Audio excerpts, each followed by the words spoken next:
تو وہ اور پھر health card. Okay. Health card ایک ایسا ہے کہ جو ایک غریب آدمی کے لیے, آپ اگر غربت دیکھیں تو ایک غریب آدمی اپنے بجٹ پہ چل رہا ہوتا ہے, بیماری ہوتی ہے وہ فیملی غربت کی لکیر سے نیچے چلی جاتی ہے. تو ہیلتھ کارڈ ایک ایسی چیز ہے, ہیلتھ انشورنس, جو سارا انشاءاللہ پاکستان میں لے کے آ رہے ہیں. پھر پہلی دفعہ لیگل ایڈ ہم نے قانون بنایا ہے, ایک باقاعدہ ایک لیگل ایڈ اتھارٹی بنے گی, جو غریب لوگ اپنے کیس نہیں لڑ سکتے ان کو گورنمنٹ وکیل کر کے دے گی, نہیں وکیل کر کے دے گی, جو کہ باہر کی چیزیں ہیں. اور پھر جو بڑے ایکسٹینسو پروگرام لے کے آئے ہیں, یہ جو دیہات کے اندر بڑا شور مچا, وہ انڈے کے اوپر اور کٹے کے اوپر, اصل میں وہ بل گیٹس نے جب وہ بات کی تو اگلے دن وہ لوگوں کو سمجھ آئی کہ جی یہ تو بڑی زبردست بات کر دی. اور امریکہ کے اندر اگر آپ ان کا کنٹریبیوشن دیکھیں یہ مرغیوں کی اور ان کی جو میٹ گوشت کی, تو آپ ریئلائز کریں گے کہ ایک ایڈوانس ٹیکنالوجیکلی ایڈوانس ملک کتنا ریلائی کرتا ہے اس کے اوپر. میرا مقصد صرف یہ ہے کہ جو اصل غربت ہے وہ دیہات میں ہے. ٹھیک, جو اصل غربت ہے دیہات میں ہے. تو دیہات میں آپ نے کیا کام کرنا ہے, پیسے تو ہمارے پاس ہے نہیں, تھوڑے پیسے خرچ کر کے ٹارگیٹڈ سبسڈی دے کے چھوٹے کسان کو, وہاں جو خواتین ہیں وہ کسی طرح اپنے آپ کو امپاور کر سکتی ہیں. اور پھر جو اصل بات میں نے کی تھی کہ جو آج حلال میٹ کی انٹرنیشنل ٹریڈ ہے وہ $2000 ارب کی ہے. ہم کوئی 7ویں نمبر پہ لائف سٹاک پروڈیوس کرتے ہیں, ہم ہیں ہی نہیں اس کے اندر. تو یہ جو ہم بات کر رہے ہیں کہ ڈائریکشن آپ نے سیٹ کر لی ہے. میں چاہوں گا کہ حامد میر صاحب اگر آپ سوال کریں پرائم منسٹر صاحب سے. میں صرف یہ ڈائریکشن کا آپ کو بتا رہا ہوں کہ ہماری اوپر سے ایلیٹسٹ سے لے کے ایک باٹمز اپ پالیسی ہے. اچھا, یہ جس تقریر کا آپ نے ذکر کیا, جو 100 دن مکمل ہونے پہ آپ کی تقریر تھی, جس میں آپ نے اس کا مرغی کا اور انڈے کا بھی ذکر کیا, تو اس کا کچھ لوگوں نے کافی مذاق بھی بنایا. حالانکہ یہ تو مجھے یاد ہے شہباز شریف صاحب نے بھی یہ اسکیم شروع کی تھی, لیکن ان کی اسکیم چلی نہیں. لیکن آپ کو کیا محسوس ہوتا ہے کہ اگلے ہی دن, اس آپ کی تقریر کے اگلے ہی دن مارکیٹ میں جو ڈالر ہے وہ شوٹ اپ کر گیا اور ایک ملک میں بحرانی کیفیت پیدا ہو گئی؟ اس پہ آپ نے کہا کہ گھبرانے کی ضرورت نہیں ہے, اگر ڈالر مہنگا ہو کہ گھبرائیں نہ. کیوں نہ گھبرائیں؟ آپ کے پاس وہ کون سی ایشورنس ہے قوم کے لیے کہ ہم نہ گھبرائیں؟ آپ سمجھتے ہیں کہ آپ اکانومی کو ٹھیک کر لیں گے؟ پہلے تو پلیز ایک چیز یاد رکھیں کہ ہم کوشش کریں اداروں کو مضبوط کرنے کی, آٹونومائز کرنے کی. اور اسٹیٹ بینک نے یہ جو فیصلہ کیا, مجھے اچھا نہیں لگا, کیونکہ میں چاہتا تھا کہ 100 ڈیز کے اوپر پہلے گفتگو ہو جاتی ہے, تھوڑا بعد میں بھی فیصلہ ہو سکتا تھا. لیکن کیونکہ آٹونومائز کیا ہوا اسٹیٹ بینک کو, انہوں نے اپنے جو انہوں نے سمجھا کہ معاشی حالات ہیں اس کے مطابق کیا. میں پھر پرابلم کیا ہے, میں آپ کو ذرا پہلے یہ سمجھ جائیں کہ روپیہ کیوں گرا ہے. پرابلم یہ ہے کہ پچھلی گورنمنٹ نے جو چھوڑ کے گئے تقریباً 19 ارب ڈالر کا خسارہ تھا ایکسپورٹ اور امپورٹ میں. جب 19 ارب ڈالر کا خسارہ ہو, جب یہ گورنمنٹ آئی تھی تو 2.5 ارب ڈالر کا خسارہ تھا. اتنا بڑا خسارہ یہ چھوڑ کے گئے. اب مارکیٹ کیا دیکھتی ہے؟ مارکیٹ دیکھتی ہے کہ جناب اگر اتنا بڑا خسارہ ہے, اس کا مطلب ڈالر خریدو, کیونکہ ڈالر اوپر جائے گا. اب ڈیمانڈ اینڈ سپلائی ہے نا. اگر آپ کے ڈالر کی 19 ارب ڈالر کا خسارہ ہے مارکیٹ کے اندر, تو لوگ اسپیکولیٹ کرنا شروع کر دیتے ہیں. پچھلے 1 سال کے اندر وہ پچھلی گورنمنٹ نے روپے کی قیمت کو مینٹین کرنے کے لیے 7 ارب ڈالر خرچ کیا. تو پہلی ڈالر کا خسارہ ہے, پہلے ہی امپورٹس زیادہ ہیں, ایکسپورٹس کم ہے, تو اوپر سے 7 ارب ڈالر خرچ کر دیا روپے کو مینٹین کرنے کے لیے, کیونکہ آرٹیفیشلی مینٹین تھا. دیکھیں مارکیٹ تو دیکھتی ہے, مارکیٹ دیکھتی ہے کہ جب ان کے پاس ان کی امپورٹ اور ایکسپورٹ کیا ہے. ایک چیز دیکھتی ہے خسارہ. آپ کی جب بھی کوئی اسٹڈی کرتا ہے نا آپ کے ملک کو, وہ سب سے پہلے دیتا ہے ڈیفیسٹ کتنا ہے آپ کا, کرنٹ اکاؤنٹ ڈیفیسٹ کتنا ہے, فسکل ڈیفیسٹ کتنا ہے. جب خسارہ ہوتا ہے, جس طرح ایک گھر ہے, ایک گھر میں جب خسارہ ہو اس کا مطلب گھر کے حالات اچھے نہیں ہیں, تو وہ پھر اسپیکولیشن چل پڑتی ہے ڈالر. اب ہم نے یہ اسٹیٹ بینک نے یہ کہا کہ ہم پیسے خرچ کر رہے ہیں, پہلے ہی ہمارے پاس ڈالرز نہیں ہیں, پہلے ہی ہم باہر ملکوں میں جا کے کوشش کر رہے ہیں کہ فورن ایکسچینج ملے اپنے ڈالر کو پراپ اپ کرنے کے لیے, اوپر سے آپ ڈالر خرچ کر رہے ہیں ایکسچینج مینٹین کرنے کے لیے. اس لیے انہوں نے فیصلہ کیا گرانے کا اس کو. یہ میں مانتا ہوں کہ اس وقت اس کی وجہ سے ایک فضا ہو جاتی ہے کہ جی انسرٹنٹی ہے. یہ کہہ رہے ہیں آپ اسٹیٹ بینک نے گرایا ڈالر؟ جی اسٹیٹ بینک اٹانومس ہے نا. اچھا. مجھے تو نہیں پتا تھا. اگر مجھے ہوتا تو میں ان کو شاید کہتا اور طرح کریں, شاید ڈیلے کر کے کریں, اسٹیگر کر دیں, لیکن خیر اسٹیٹ بینک نے کیا. اسٹیٹ بینک یہ تو نہیں کر سکتا کہ مرضی سے جو چاہے کر لے. ان کے ایک فائنانس منسٹر ہیں, ان کے ایک فائنانس ٹیم ہے. تو یہ تو نہیں ہو سکتا کہ آپ یکدم جو اسٹیٹ بینک کے گورنر صاحب چاہیں گے وہ کر دیں گے. اس کا اثر تو آپ پہ ہونا نا, جواب تو آپ ہیں, گورنر اسٹیٹ بینک نہیں ہے. اور اسی لیے جب پہلے بات ہو رہی تھی کہ یہ گورنر اسٹیٹ بینک جس کو آپ کی گورنمنٹ نے لگایا ہے, یہ پچھلی گورنمنٹ کے ماؤتھ پیس تھے, انہی کے لیے کام کرتے تھے. یہ یکدم 2 دفعہ ہوا 8-8 روپے کا, تو عام آدمی متاثر ہو رہا ہے نا, مارکیٹ اپ سیٹ ہوتی ہے.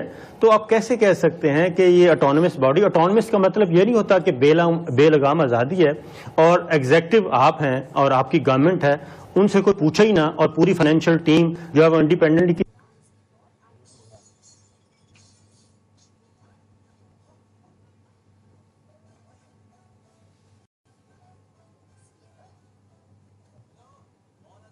ٹھیک ہے, ہم نے اس کے بعد ہم نے میسج بھجوائی ہے کہ آگے سے یہ آپ نے کرنا ہے, تو ایک چھوٹا سا گروپ ہمیں پتا ہونا چاہیے کہ آپ کیا کرنے جا رہے ہیں تاکہ ہم اپنی انپٹ دے سکیں.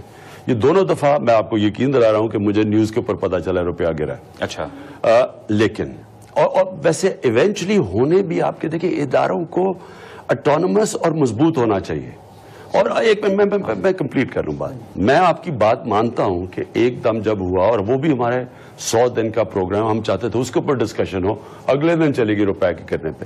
لیکن میں ایک چیز آپ کو سمجھانا چاہتا ہوں. دیکھیں یہ جو ایڈجسٹمنٹ ہے نا روپے کی, یہ آپ یاد رکھنا کہ یہ ایک ٹیمپری فینومینا ہے اپنے ڈالر ایکسچینج بچانے کے لیے, جو ہمارے فورن ایکسچینج پڑا ہوا اس کو بچانے کے لیے. اس وقت ہمیں کرائسس ہوا فورن ایکسچینج کا, اور اس کو, اور جو ہم نے باہر سے بھی چائنا سے, یو اے ای سے, سعودی عربیہ سے جو ہم نے مدد مانگی, وہ فورن ایکسچینج اپنے ریزروز کو سٹیبل کرنے کے لیے, کیونکہ یہ ٹیمپری فینومینا ہے. میں آپ کو پھر سے بتا رہا ہوں کہ یہ اس لیے ٹیمپری فینومینا ہے کہ پاکستان کے جو انڈیکیٹرز ہیں آگے جا کے ہمیں یہ پرابلم نہیں آئے گا. وہ سارے انڈیکیٹرز ہمارے صحیح ڈائریکشن پہ جا رہے ہیں. نمبر 1 تھوڑا آگے نہیں, یہ بڑا امپورٹنٹ, پہلے یہ بڑا امپورٹنٹ پوائنٹ ہے, میں پہلے ایک بار کلیئر کر دوں. کیسے ڈالرز آئیں گے؟ نمبر 1 ایکسپورٹس کے اندر ابھی سے ہی انکریز آنی شروع ہو گئی ہے. نمبر 2 ریمیٹنسز, ان کو ہم پورا کوشش کر رہے ہیں کہ حوالے نہیں لیگل چینل سے بھیجیں, اس میں انکریز آنی شروع ہو گئی ہیں. نمبر 3 اور سب سے امپورٹنٹ چیز انویسٹمنٹ کے اندر اس وقت اتنے چھوٹے ٹائم میں بڑے بڑے انویسٹرز آئے ہیں. ایکزون آیا ہے, کوک نے فیصلہ کیا, پیپسی نے ایکسٹرا انویسٹ کرنے کا فیصلہ کیا, آئل ریفائنری کے اندر انویسٹمنٹ.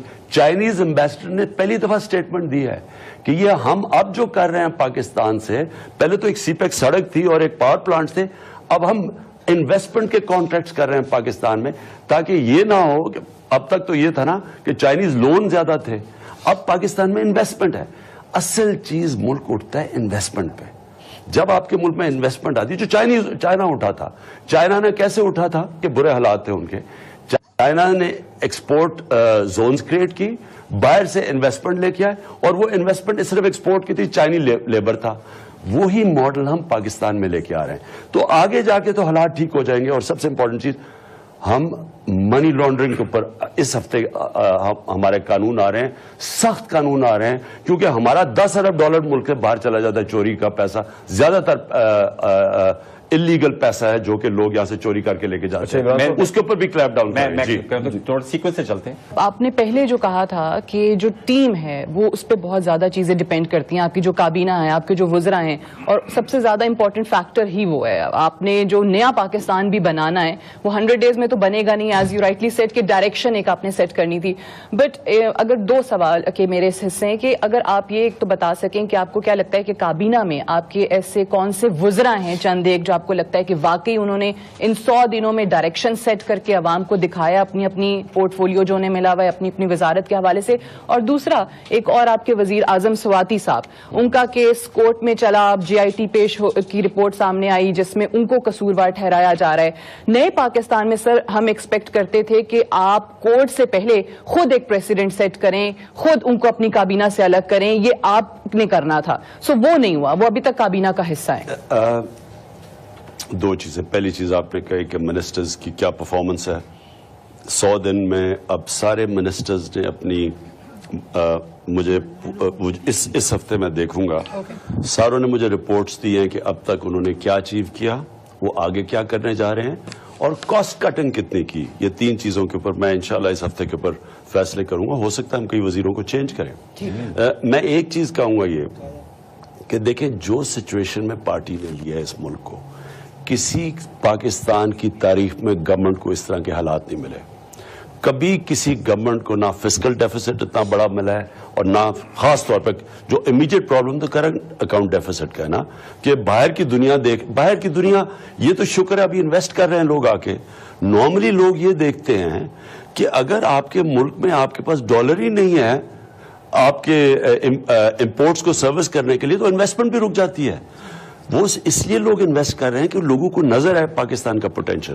لیکن ان حالات کے اندر میرے خیال میں ہم نے جتنی محنت کی ہے، میں آنیسٹلی کہہ سکتا ہوں کہ میں نے زندگی میں کبھی اتنی محنت نہیں کی. کرسی پہ اتنا نہیں بیٹھا نہ ایک دن میں نے چھٹی لی ہے. اور وہ اس لیے کہ ایک ملٹی کرائسس ہے. ایک ادارہ نقصان کر رہا ہے، ایک گورنمنٹ کا ادارہ ریکارڈ نقصان کر رہا ہے، ایک ادارہ ٹھیک نہیں چل رہا. میں آپ کبھی پاور سیکٹر کے اندر ہم نے سوچا تھا 480 ارب روپیہ بہت بڑی سیکولر ڈیٹ تھی، 1200 ارب روپے کی سیکولر ڈیٹ چھوڑ کے گئے ہیں، بجلی کی قیمت بھی بڑھا کے. اور آپ پی آئی یہ ریلوے ایک ادارہ دیکھیں. اداروں کے بارے میں کر کیا رہے ہیں؟ کیونکہ آپ کا سٹانس پہلے بھی تھا، 200 بلین روپے کا آپ ذکر کیا کرتے تھے کہ پی آئی اے اس کا سٹیل مل کا خسارہ ہے، پی آئی اے کا 406. آپ پرائیویٹائزیشن کے خلاف بھی ہمیشہ رہے ہیں، بہت زیادہ ناقد رہے ہیں. سو اگر پرائیویٹائز بھی نہیں کرنا تو پھر کیا پالیسی ہے؟ ہماری پالیسی وہ ہے، ہم نے 2 ماڈل اسٹڈی کیے تھے، ایک سنگاپور کے اور ایک ملیشیا کے. انہوں نے کیا کیا کہ انہوں نے ان کو ساروں کو ایک ہولڈنگ کمپنی میں لے لیا، سارے گورنمنٹ کارپوریشنز کو، اور ان کو مکمل طور پہ ایک اس طرح پرائیویٹائز بھی نہیں کیا اور ان کو چلایا پروفیشنلی. مثلا ایمریٹس ایئر لائن ہے، وہ ہے تو گورنمنٹ کی لیکن پروفیشنلی چلتی ہے، اس میں کوئی مداخلت نہیں ہے، ان کے پروفیشنل چیف ایگزیکٹو ہیں. تو ہم نے یہ ایک ہولڈنگ کمپنی میں لے کے ان سارے اداروں کو پروفیشنلی چلانا ہے، اور وہ پروسیس میں ہے. اس کی لیگل امپلیکیشنز تھی، تھوڑا ٹائم لگا. لیکن میں آپ کو ایک چیز کہنا چاہتا ہوں، جو حالات میں پاکستان یہ چھوڑ کے گئے ہیں، ان حالات کے اندر میرے خیال میں جو کہ پرفارمنس ہوئی ہے گورنمنٹ کی وہ زبردست ہے. جو پرابلمز آئے ہیں، میں صرف ایک پرابلم بتا دوں. پرابلمز یہ آئے کہ دیکھیں جب آپ اتنا بڑا 18.5 ارب ڈالر کا خسارہ لیتے ہیں فورن کرنٹ اکاؤنٹ کا، اس کے بعد آپ کو پہلے دن سے فائر فائٹنگ کرنی شروع کرتی ہے. اور وہ جب یہ فائر فائٹنگ ہوتی ہے اس میں ایک انسرٹنٹی آتی ہے. انشاءاللہ آنے والے دنوں میں آپ سٹیبلٹی دیکھیں گے پاکستان. سواتی والا رہ گیا. اچھا، میں صرف یہ کہوں گا کہ کسی جگہ مداخلت ہم نے نہیں کی. آپ یہ سوچیں کہ میں ہوں انٹیریئر منسٹری کا اس وقت ہیڈ، میرے نیچے سی ڈی ہے، وہ بری گالا کے گھر کے اوپر وہ رپورٹ دے رہے ہیں. کبھی ماضی میں کسی کی مجال تھی؟ حالانکہ کوئی انلیگل نہیں ہے، لیکن انہوں نے اس طرح کی رپورٹ دی جس طرح لگا کہ جو ریگولرائزیشن ہوئی. تب تو وہ جنگل تھا وہاں میں، ریگولرائز کس سے کرواتا؟ وہ تو نہ سی ڈی اے کے نیچے تھے. لیکن میرے کیس کسی کے اوپر اعظم سواتی کا کیس ہے، کوئی مداخلت، میرے نیچے انٹیریئر منسٹری تھی، میرے نیچے سی ڈی اے تھا، ہم نے کسی جے آئی ٹی میں مداخلت نہیں کی. اور ایک جو آپ کہہ رہے ہیں وہ جب تک آپ کسی کے اوپر انکوائری نہ، یعنی جس طرح بابر وان کے اوپر ہوئی، انہوں نے خود ریزائن کر دیا ایک دم، حالانکہ ابھی انکوائری تھی. تو ابھی جب تک ہمیں جے آئی ٹی کی رپورٹ نہیں آتی، وہ تو آ گئی ہے، اور جو جے آئی ٹی رپورٹ آ گئی ہے، اس سے پہلے جو جے آئی ٹی رپورٹ آئی تھی ان کے اوپر آپ کا موقف رہا ہے کہ ایک سٹینڈرڈ آپ نے سیٹ کیا تھا اس کی رپورٹ کب آئی ہے JIT کی؟ اس کے اوپر وہ کچھ دن پہلے ہی آئی ہے، کچھ دن پہلے ہوگی سپریم کورٹ سبمٹ ہوئی ہے اور وہ اگینسٹ آئی ہے. یہ آپ فکر نہ کریں، دیکھیں جب ایک جو فیصلہ آئے گا اس کے اوپر ہم چلیں گے، کوئی مداخلت نہیں کریں گے کسی کو پروٹیکٹ کرنے کے لیے. عمران صاحب، میں ایک تو ضمن سوال انہوں نے بڑا صحیح کہا، سینسرشپ تھوڑی کم ہوئی ہے اور آزادی ملی، لیکن آپ سے جب بھی انٹرویوز کیا تو آپ نے کہا BBC ماڈیول پہ PTV کو لے کے آئیں گے، تو انفارمیشن منسٹری کے اس سے نکال دیں اس کو باہر ہی، تو آپ کے لیے بڑے بیات کی گیم ہے، کیونکہ آپ اس میں مجھے پتا آنےسٹ اور ڈیڈیکیٹڈ ہے، اور PTV اتنا بڑا ایسٹ ہے ہمارا، میرا الما میٹر ہے، اس میں اتنا ٹیلنٹ ہے، اس کو اگر آپ BBC کی طرح ریگولیٹ کریں گے اور انفارمیشن منسٹری کا کوئی انفلوئنس نہیں ہوگا تو وہ اور زیادہ کریڈیبل ہے. ضمن سوالوں کے انوار بھائی نے بات کہہ دی، میرا بھی تعلق PTV شروع میں وہاں سے کیا کہہ رہے.